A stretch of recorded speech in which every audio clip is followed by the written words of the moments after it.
Wild Indiana Pro Staff member Mike Parks here today, and I'm about to show you how to make stinger hooks.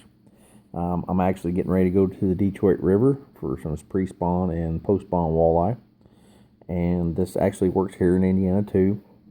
And this is the easiest stinger hook I know to tie.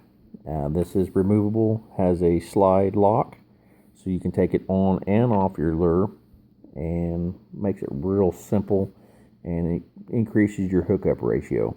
This hook will usually end up in the bottom jaw of a walleye, especially a short striker. So real simple. You need some eagle claw bobber stops. These are the 8 to 12 pound test ones. There's 10 to a pack. You need some fluorocarbon leader line. This is 15-pound Vanish. It's a little stiffer, which keeps the hook away from the lure, keeps it more suspended. It don't flop around so much, and keeps it back towards the end of my lure as I'm jigging. And we have some Eagle Claw. These are size 8 red trebles. That's just ones I was able to get, and ones I seem to like. I also have some larger ones for muddy water, but for the most part, you want to keep them small and quaint, and these are just big enough to use. So first thing you want to do is you want to take off about 12 inches of the fluorocarbon line, and you want to tie a snell knot, which most people know how to tie a snell. If not, there's plenty of videos out there to teach you how to do a snell. Get your snell knot, and that leaves you with about 10 inches of line. I have a little 1x here, and I've got a couple trim nails, and they're about 4.25 inches apart, which is the length of the lures I'm using.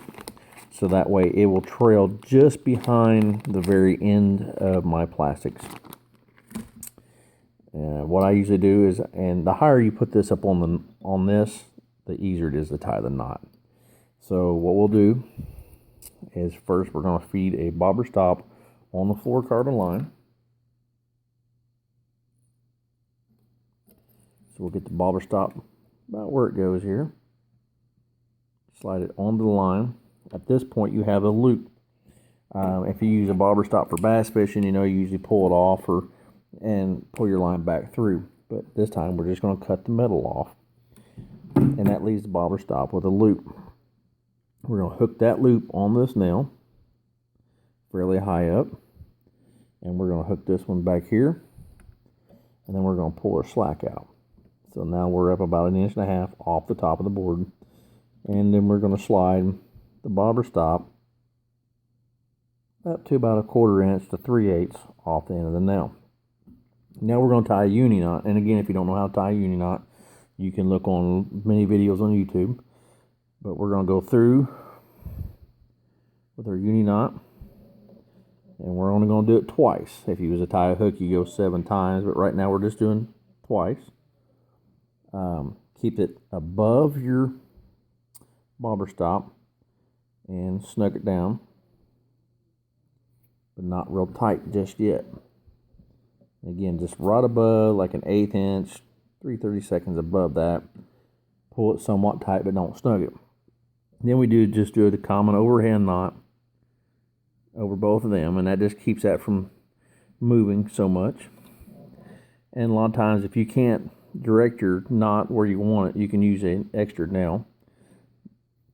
And this knot will go between the bobber stop and your uni knot. At this time, just give a little snug back and forth, left and right.